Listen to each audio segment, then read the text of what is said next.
The sound of the knife scraping the porcelain echoed in the silence as I sliced into my steak, each cut deliberate and slow. His voice, however, shattered the calm. "How does it feel, son, knowing you're just being used?" My father-in-law's smirk was all too familiar. "Pack up your things by Friday. You're being replaced."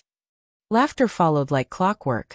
My wife, her sister, even a family friend sitting nearby. I didn't look at them. My eyes were fixed on him. James Harrove, chairman, Mentor family. I chewed, swallowed, then smiled. "How does it feel knowing that the man you're about to replace is selling his 80% stake in your company?" The room fell silent in an instant. His smirk faltered, just for a moment. I had met Claire a decade ago, at a startup gala. She liked that I listened more than I spoke, and I admired the way she looked at me, like I was capable of turning ideas into something tangible. 2 months into our relationship, she introduced me to her father. James saw me as a project, intelligent but lacking the drive. I didn't argue. He had the capital. I had the tech. Together, we made Harrove Intelligence a global powerhouse. I always thought we were aligned. I married Claire with a borrowed watch and sweat on my palms, and James made the toast at our wedding. "Here's to my son-in-law, God help him," he joked.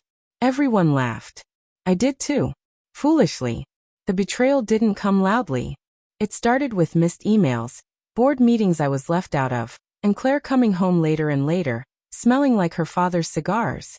She said she was just visiting him, but I said nothing, not until one night, as we lay in bed. She muttered half asleep, "He thinks you'll be out by next quarter." I didn't move, didn't even breathe. I just stared at the ceiling, feeling the darkness grow inside me. The next morning, I got up at 3 a.m., went to my study, and pulled out the company charter. My shares, my code, my patents. All the things I built before James wired his first million. They'd forgotten all that. I didn't yell, didn't accuse. I simply documented everything. 6 weeks of surveillance. I hired a private firm to follow them, and watched as Claire forwarded confidential updates to her father. I saw James meeting with venture capitalists behind my back, painting me as a burnout. I wasn't angry. Not anymore. I was awake. While they conspired, I coded. Quietly, I transferred the intellectual property to a holding company in my name, then filed the transfer for my 80% voting shares. Yes, 80%. James had diluted his shares years ago for expansion. I hadn't.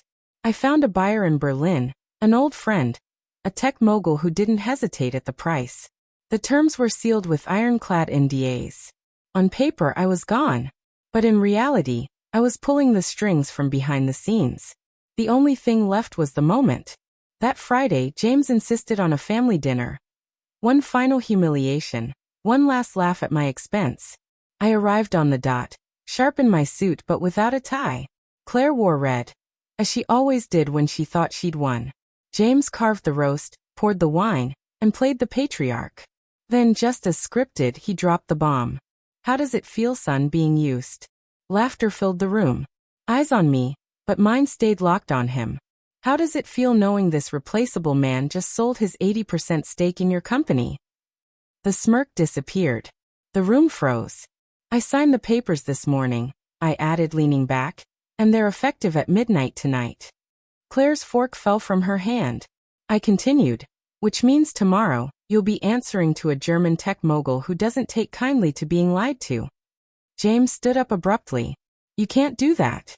"I can," I said, and slid a folder across the table. Inside were copies of the transfer, evidence of their insider dealings, Claire's espionage, and a lovely invoice from the firm documenting their every move. Claire was pale, trembling as she reached for her wine. "And in case you're considering litigation," I added, "you might want to review the prenup you had me sign. Page 7, Clause 15. Infidelity voids all claims to equity." Her face crumbled.